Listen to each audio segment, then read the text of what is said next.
Good evening. Our top story tonight, Derrick Henry might be about to become a Philadelphia Eagle. And can you imagine the offensive fireworks that will happen if Derrick Henry is reunited with A.J. Brown? But not only that, they also have Devontae Smith. They also have Dallas Goedert. And most importantly, they have Jalen Hurts. We also have some updates on the NFL draft, including a new favorite to go second overall, Will Levis. We'll be breaking all of that down here on Player Profiler Today.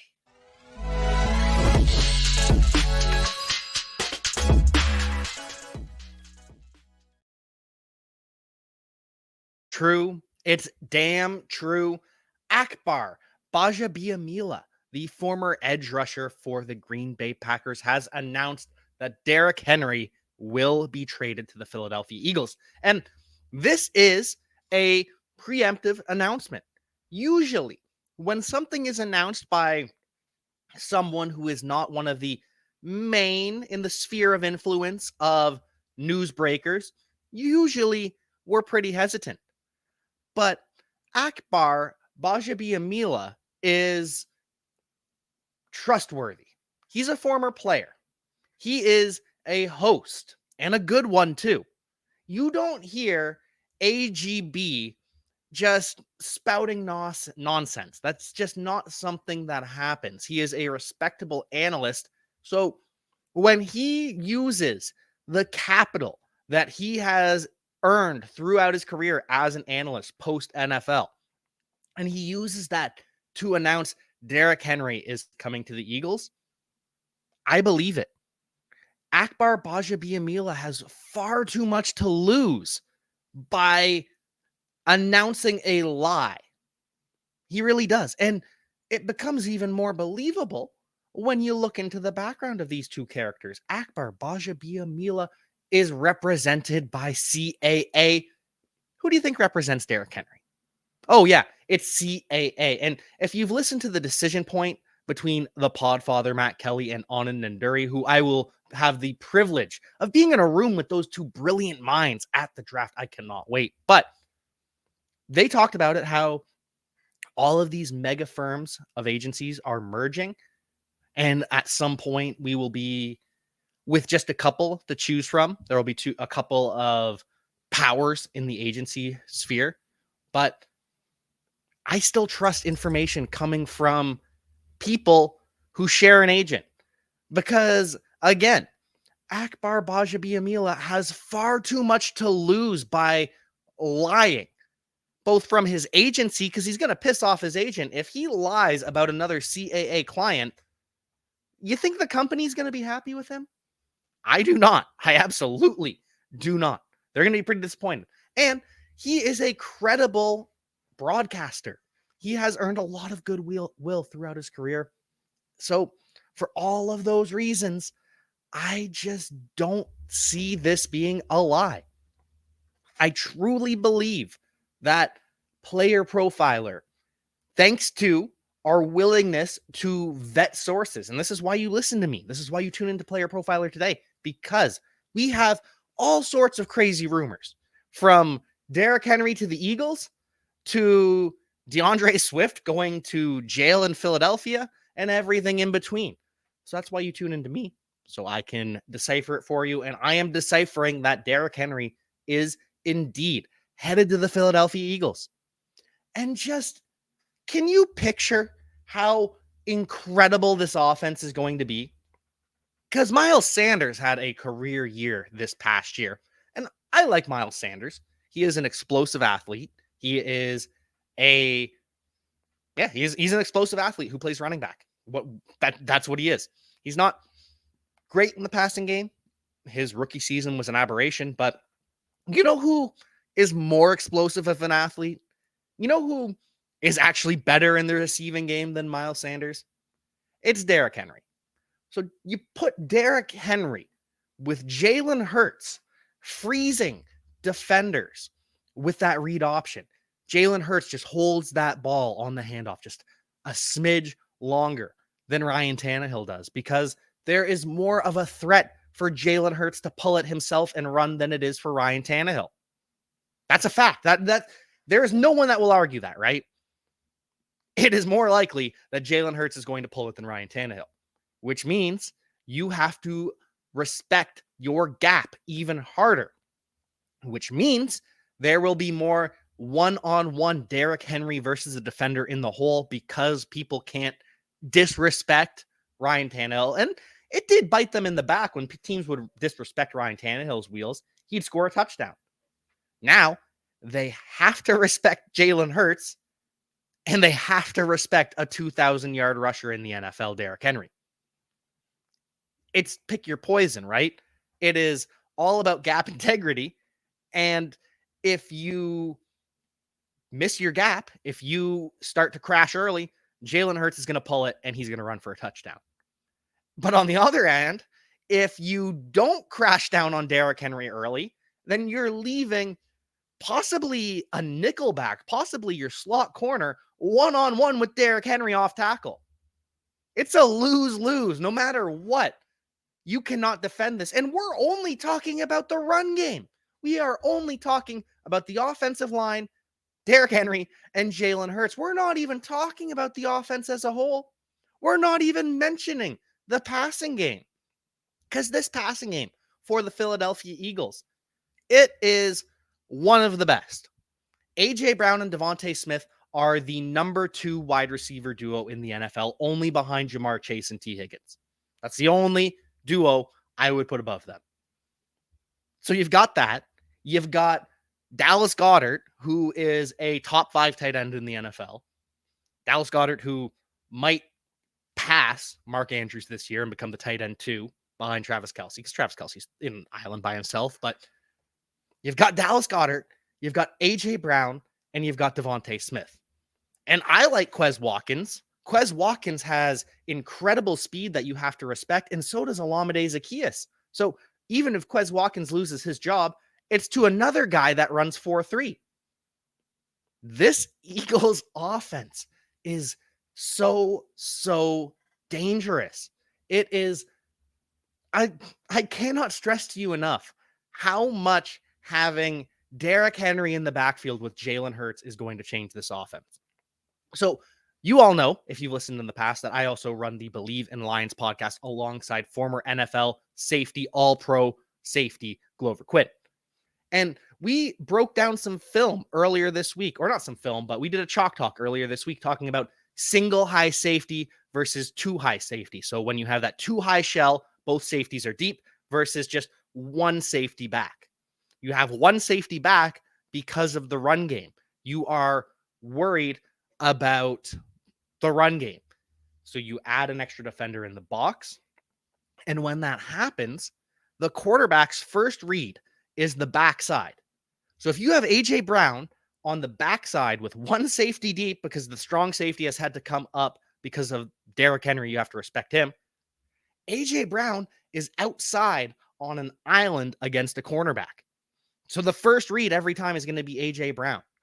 The symbiotic relationship between Derrick Henry and A.J. Brown, we saw in Tennessee, and it worked pretty damn well.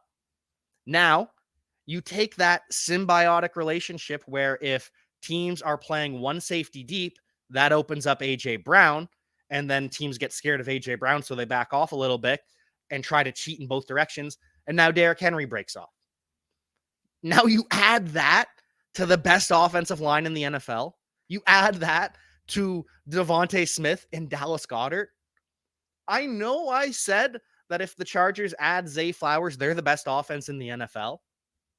But that was before I thought Derrick Henry could land in Philadelphia.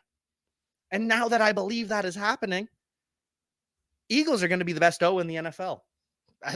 It would take a lot of injuries to change my mind because they have the best offensive line, and it could get even better.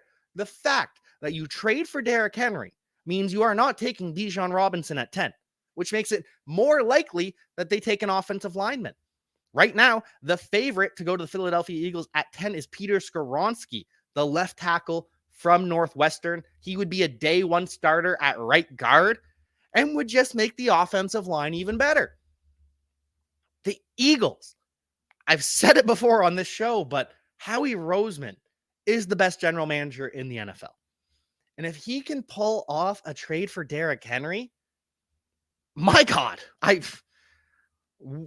there won't be words. There won't be adjectives. There will be nothing I can say that properly represents how incredible pairing Derrick Henry with Jalen Hurts with AJ Brown is.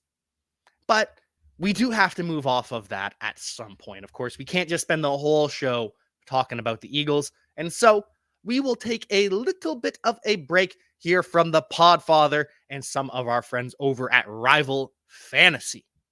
Hey, it's the Podfather. Now, in the offseason, I get into baseball, I get into basketball, and my preferred platform to play fantasy sports is Rival Fantasy, because Rival Fantasy has challenges where you can just take a guy and say, hey, this guy's going to score more fantasy points than this guy. They put two shortstops together, pick one. Point guards, pick one. Spoiler alert, you should pick Damian Lillard. Or they have the fantasy book where you can pick over, under, and up to 5 guys, and then the more you pick, your potential payout quickly escalates. And finally, I submit a bingo card because you can just go over, under across the board, get your fantasy bingo card set, submit it. I'm not the biggest basketball or baseball expert, but I have a hell of a lot of fun playing fantasy sports on rivalfantasy.com. And the best part is with promo code PLAYER, they refund up to $50 of any losses. So the promo code there is PLAYER on rivalfantasy.com. Go have some fun. We'll have some fun with Rival Fantasy. And if you're the Tennessee Titans, this season should be the opposite of fun. And that is okay. There is nothing wrong with accepting who you are as a football team. And if the Titans do accept who they are, they're a bad team. They are. The offensive line is subpar. They just signed Andre Dillard, who busted as the left tackle for the Philadelphia Eagles. And I still have high hopes. Incredible athlete, but their left tackle is a big question mark. Their left guard weighs 280 pounds. The smallest guard in the NFL plays for the Tennessee Titans. And don't get me wrong, Aaron Brewer, he does a lot of things well because of that undersized. He is very athletic. And so they can do a lot of things with him. But make no mistake, when you don't have the cast around him like the Titans have for years, then it can become an issue on some plays. And their center has changed. They've gone from all-pro center Ben Jones to Daniel Brunskill, the former center/guard for the San Francisco 49ers. And Brunskill is solid. He is. But there was a reason he was a part-time player last year. I don't know how many games he started, and the games he did start were because of injury. But last year for the 49ers, Brunskill rotated at right guard alongside Spencer Burford and lost the center job because Alex Mack retired. 49ers said, hey, we've got this guy who was undrafted and has played not 200 snaps in the NFL, but we would rather start him than Daniel Brunskill. So that's telling. And then at right guard, we have Dylan Reduns versus Jamarco Jones versus Jordan Roos. Reduns was a second-round pick for the Titans out of North Dakota State, has not played well at all. Jamarco Jones was supposed to be the backup guard last year and compete with Aaron Brewer for the left guard position. He got hurt in training camp, never came back. And then Jordan Roos, he's been forced to play some time, but not anything to write home about. It's really just right tackle. Right tackle, Nicholas Petit-Frere. That is the only player on the offensive line that I can guarantee you will have a starting job in 2024. That's it for the Titans. They could move on from every other starter in this draft, in next free agency. That's how bad it is. And it's not any better at wide receiver. I love Treylon Burks. I am a big Treylon Burks fan. But there's a lot of development that needs to take place. Nick Westbrook-Akine is the Z receiver opposite Treylon Burks, and he's going to be competing with Chris Moore, who played for the Ravens, played for the Texans. He had that 100-yard game for the Texans. Everyone got all excited, and he did nothing since. Or Racey McMath, the one size speed freak from LSU that did not hit Racey McMath. And then in the slot, we have Kyle Phillips, and I love Kyle Phillips, UCLA product drafted in the 5th round. I do think that Kyle Phillips will actually offer something for whoever the quarterback is. But that's still relying on a 5th-round player who did nothing as a rookie. He had one game where he led the team in targets, produced on those targets, but that was it. I am projecting a lot. I am not telling you that because I like Kyle Phillips, it is good process to trust him as a top 3 wide receiver. And then they have Chigakonkwo, who we love Chigakonkwo. He is fantastic size speed specimen.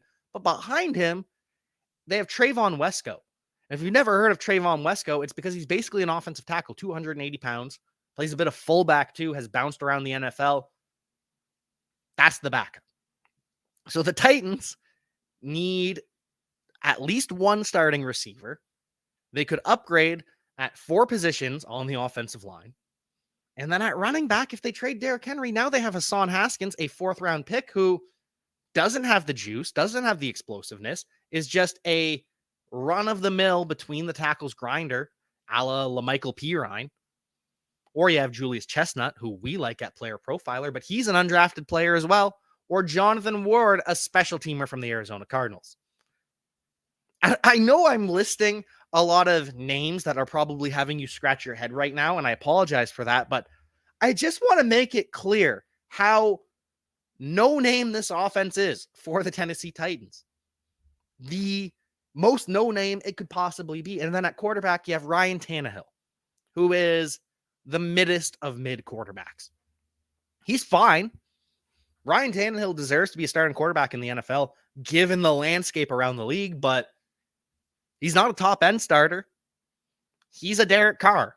He's a below Kirk Cousins level starter, a below Jared Goff level starter. That's who he is.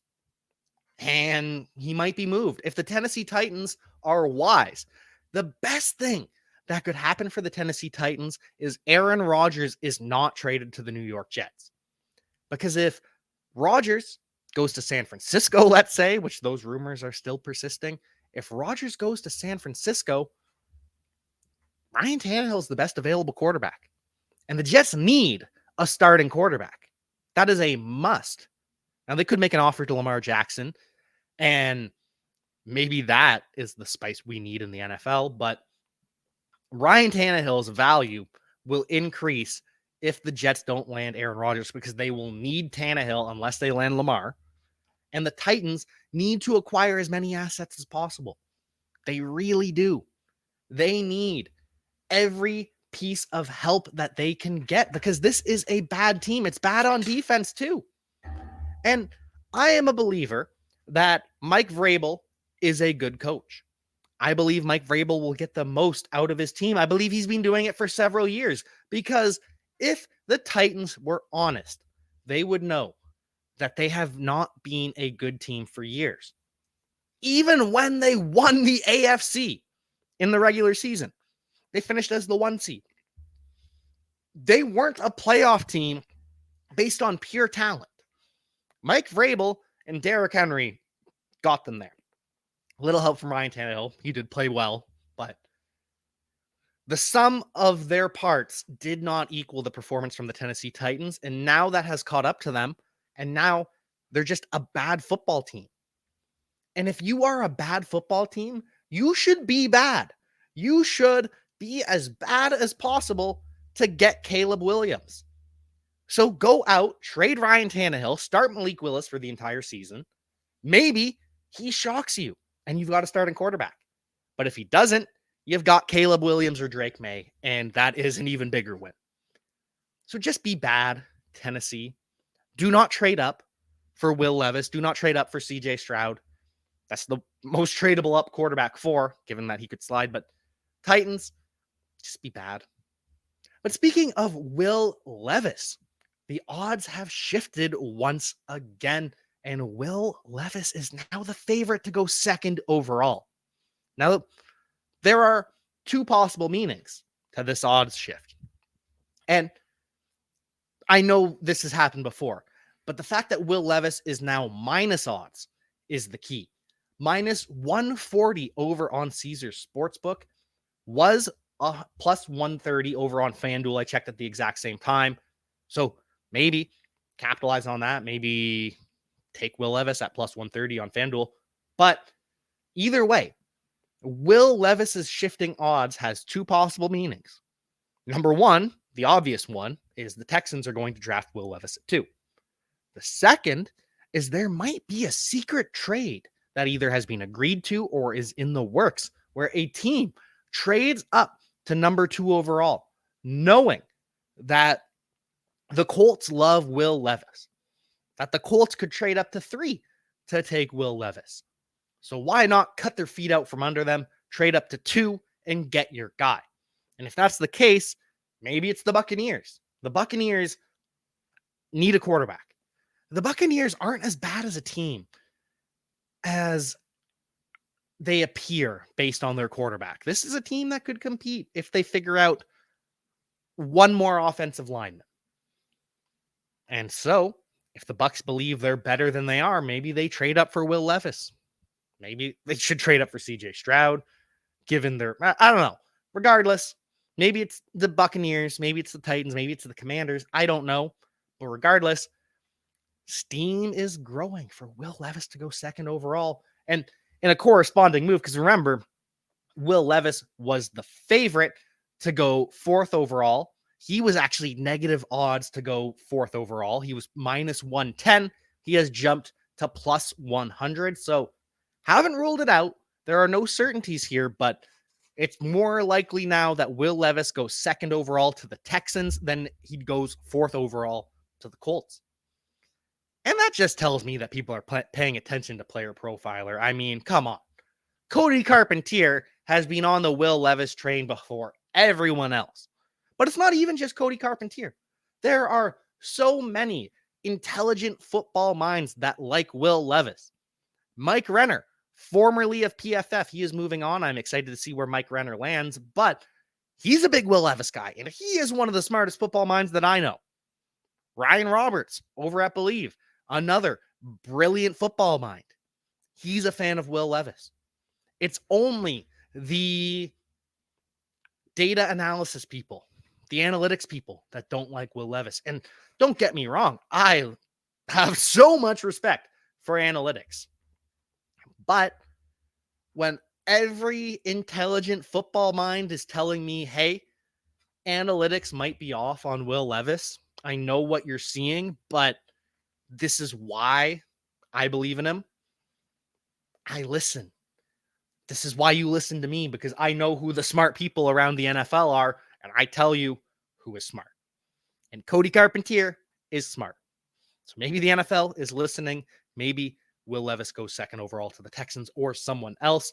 Finally, though, 3rd overall, it is now a tie between CJ Stroud and Tyree Wilson to go 3rd overall to the Arizona Cardinals. Obviously, this is a duality because no team is trading up with the Cardinals to take Tyree Wilson, but a team might trade up to take CJ Stroud. So Vegas is hedging plus 250 for both. Either the Cardinals stay or they take their player. Either way, they're good. Will Anderson not that far behind at plus 380. Wouldn't that be something if Will Anderson does not go to the Houston Texans and the Cardinals take Tyree Wilson instead? Oh, bad decision. I do not support it, but it would be a decision. But anyways, looking at the rest of the NFL draft, it is something. It feels as though there is not a lot of certainty. I have been updating you every single day on the shifting odds, and we got more shifts. Bryce Young has jumped from minus 1,500 to minus 2,000 to go 1st overall. That's as locked in as it gets. And it's been locked in for a while. But in case you were like Onan and Dury still trying to argue against it, that's locked in. Will Levis, we've mentioned, now favorite to go 2nd overall. 3rd, either Stroud or Tyree Wilson. 4th is still Will Levis, but CJ Stroud, Anthony Richardson are right behind him. And then after that, it's a lot of the same. At 5, it's either Will Anderson or Tyree Wilson to the Seattle Seahawks. They will take CJ Stroud if he's available at 5. I promise you that. And then at 6, it's still Devon Witherspoon, still minus odds. At 7, it's still Christian Gonzalez, plus 250 to the Raiders or whatever, the Cardinals if the Raiders trade up. Either way, corner makes sense for both teams. At 8, Bijan Robinson has flopped again. Remember, It was Bijan Robinson, the favorite. Then it was Bijan and Nolan Smith. Then it was Nolan Smith. And now it's Bijan Robinson again. I really, really want to see Bijan with the Falcons at this point. Just make it happen, Arthur Blank. Make it happen, Arthur Smith. Get Arthur Smith his new Derrick Henry. We all deserve it. And that'll make Desmond Ridder just a more efficient quarterback as well. 9th overall, Darnell Wright, still the favorite alongside Jalen Carter to go 9th to the Chicago Bears, which is interesting. The fact that it's not Peter Skoronski, the fact that it's not Paris Johnson, the fact that Darnell Wright has shot up that high tells me there is inside information. That tells me that we are hearing the Bears love Darnell Wright. Because if not, if Vegas had no info, it would be Skoronski or Paris Johnson. Those are the consensus top 2 tackles in the draft. So the fact that Vegas is saying, no, it's not consensus, they know something. And finally, Peter Skoronski. He is the favorite to go 10th overall to the Philadelphia Eagles. And if they draft Peter Skoronski at 10 and make this offensive line even better, I said it earlier in the show, and I'll say it again. The Eagles, if and when they trade for Derrick Henry and if and when they draft Peter Skoronski, are going to be the best offense in the entire NFL.